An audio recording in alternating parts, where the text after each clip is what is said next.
लड़के को इस्लामिक कट्टरपंथियों ने मार डाला। उस लड़के के पिता ने कांग्रेस को बुरी तरह से हराया। भाजपा ईश्वर साहू ने साजा सीट पर रच दिया इतिहास। 7 बार के कांग्रेसी विधायक रविंद्र चौबे को चटाई धूल।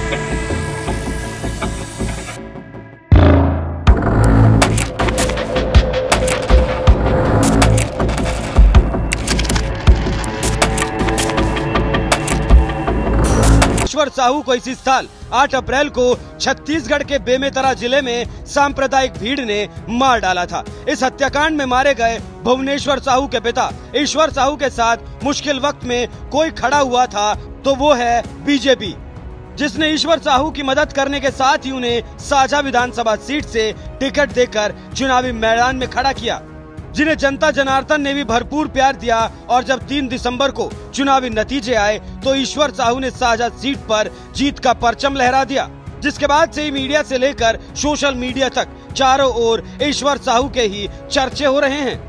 सुदर्शन न्यूज के पत्रकार सागर कुमार ने लिखा, छत्तीसगढ़ की साजा सीट से बीजेपी उम्मीदवार ईश्वर साहू 5400 वोटों से जीते हैं। उनके बेटे को मुस्लिमों ने मस्जिद में खींचकर मार डाला था। उन्होंने 7 बार के कांग्रेस विधायक रविंद्र चौबे को हराकर लोकतांत्रिक तरीके से बदला लिया है। दिल्ली बीजेपी नेता कपिल मिश्रा ने लिखा, जिहादी सिस्टम को और कांग्रेस के पापों को जनता का जवाब। छत्तीसगढ़ के 22 साल के युवा भुवनेश्वर साहू को बेमेतरा के बिरनपुर में जिहादियों की भीड़ ने मार दिया था और उसके परिवार को कांग्रेस सरकार में न्याय नहीं मिला। उनके पिता ईश्वर साहू जो बेहद गरीब थे, उनको भाजपा ने साझा सीट से टिकट दिया और भुवनेश्वर के पिता ईश्वर साहू ने 40 साल से कांग्रेस के विधायक मंत्री रविंद्र चौबे को हरा दिया।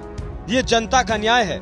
वकील अखिलेश त्रिपाठी ने लिखा, बेहद गरीब परिवार से संबंध रखने वाले ईश्वर साहू जी ने छत्तीसगढ़ साझा सीट पर 40 साल से विधायक और मंत्री रहने वाले रविंद्र चौबे को 20,000 वोटों से हराया। ईश्वर साहू जी के जवान बेटे को पिछले साल कट्टरपंथियों की भीड़ ने मार डाला था, लेकिन अपनी आदत के मुताबिक कांग्रेस चरमपंथियों के साथ खड़ी रही। बीजेपी ने न सिर्फ इस गरीब के लिए संघर्ष किया बल्कि टिकट देकर विधायक भी बना दिया। यूपी के बीजेपी विधायक शलभ मणि त्रिपाठी ने लिखा, ये है ईश्वर साहू। छत्तीसगढ़ में इनके जवान बेटे को चरमपंथियों ने भीड़ में घेर मार दिया। कांग्रेस आदतन दंगाइयों के साथ रही, न्याय न मिला तब साहू जी के साथ खड़े हुए पीएम नरेंद्र मोदी और बीजेपी न सिर्फ इनकी लड़ाई लड़ी बल्कि टिकट भी दे दिया। नतीजा, बेहद गरीब ईश्वर साहू जी ने जो साझा सीट से 40 साल के कांग्रेस विधायक और मंत्री रविंद्र चौबे को हरा दिया। मोदी मतलब हर कमजोर की गारंटी। ईश्वर साहू की जीत को लेकर सोशल मीडिया पर कुछ इसी तरह की चर्चाएं चल रही हैं। तो वो जिस साझा सीट से ईश्वर साहू ने चुनाव जीता है वो कोई आम सीट नहीं है। यहाँ से कांग्रेस ने अपने मौजूदा विधायक रविंद्र चौबे को टिकट देकर मैदान में उतारा था, जो इससे पहले 7 बार विधायक रह चुके हैं, लेकिन इसके बावजूद पहली बार चुनाव लड़ रहे ईश्वर साहू को नहीं हरा पाए। साझा सीट के नतीजे, बीजेपी उम्मीदवार ईश्वर साहू ने 1,01,789 वोट के साथ जीत दर्ज की। कांग्रेस विधायक रविंद्र चौबे 96,593 वोट पाकर चुनाव हार गए। कांग्रेस विधायक रविंद्र चौबे छत्तीसगढ़ में किस कद के नेता हैं, ये इसी बात से समझ सकते हैं कि 1985 में पहली बार साझा सीट से विधायक बने रविंद्र चौबे। इसके बाद 1990, 1993, 1998, 2003, 2008, 2018 में भी इसी सीट से विधायक चुने गए। इतना ही नहीं, 7 बार के विधायक रविंद्र चौबे छत्तीसगढ़ की भूपेश बघेल सरकार में मंत्री भी थे, लेकिन इसके बावजूद अपनी सीट नहीं बचा पाए। उन्हें पहली बार चुनाव लड़ रहे 5वीं पास मजदूर ईश्वर साहू ने ही बुरी तरह से हरा दिया। यही वजह है कि ईश्वर साहू की जीत को ऐतिहासिक जीत बताया जा रहा है, तो कोई इसे जनता का न्याय बता रहा है, क्योंकि उनके बेटे को एक हिंसा में मार दिया गया था, जिसका आरोप अकबर, अब्दुल, इस्माइल जैसे 11 लोगों पर लगा था। तो वहीं मीडिया रिपोर्ट्स के मुताबिक इस हत्याकांड के बाद छत्तीसगढ़ की कांग्रेस सरकार ने भुवनेश्वर साहू के परिवार के लिए 10 लाख रुपए के मुआवजे और सरकारी नौकरी का ऐलान किया था, लेकिन भुवनेश्वर साहू ने इसे लेने से इनकार कर दिया था और बीजेपी के टिकट पर चुनाव लड़ने का फैसला किया। उनके इस फैसले को जनता का भी पूरा समर्थन मिला, जिसके दम पर ईश्वर साहू ने ऐतिहासिक जीत हासिल की। बहरहाल उनकी इस जीत पर आपका क्या कहना है, अपनी राय हमें कमेंट कर जरूर बताएं। साथ ही पीएम मोदी ने इस जीत के बाद क्या कुछ कहा, आइए आपको सुनाते हैं। साथियों, आज भारत आगे बढ़ रहा है, भारत का नागरिक आगे बढ़ रहा है। भारत के लोग इस मोमेंटम को बनाए रखना चाहते हैं। अब इससे पीछे नहीं हटना है, और पीछे हटना ये मोदी को तो कभी स्वीकार नहीं हो सकता है। भारत के लोग स्टेबिलिटी चाहते हैं, स्थायित्व चाहते हैं। भारत के लोग विकसित भारत की यात्रा को गति देना चाहते हैं। मैं देश के प्रत्येक युवा को आह्वान करता हूं, वो विकसित भारत का एम्बेसडर बने, वो विकसित भारत के संकल्पों का नेतृत्व करे। मैं भाजपा कार्यकर्ताओं से भी कहूंगा, प्रत्येक भाजपा कार्यकर्ता नमो ऐप पर जाएं और कम से कम 10 लोगों को विकसित भारत का एम्बेसडर बनाएं।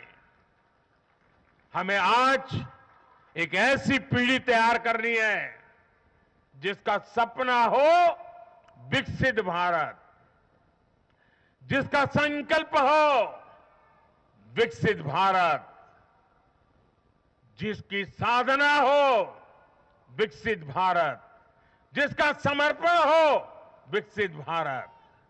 साथियों, विकसित भारत के निर्माण के लिए ये बहुत जरूरी है कि कोई भी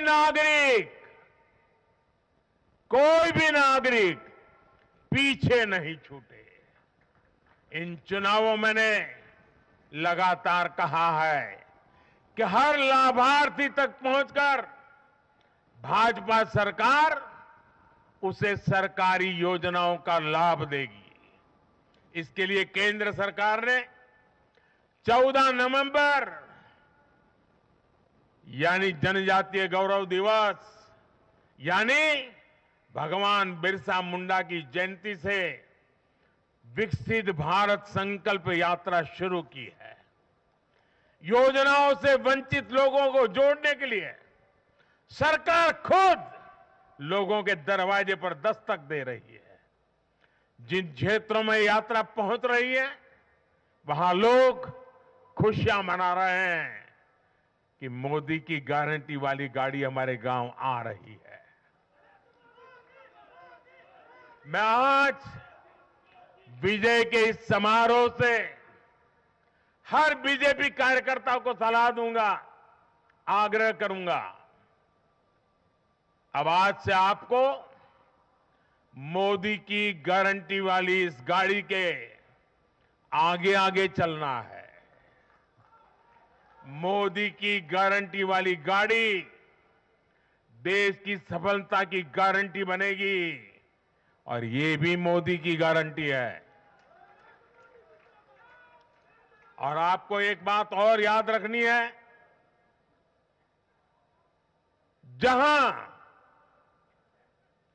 जहां दूसरों से उम्मीद खत्म होती है, वहां से मोदी की गारंटी शुरू होती है।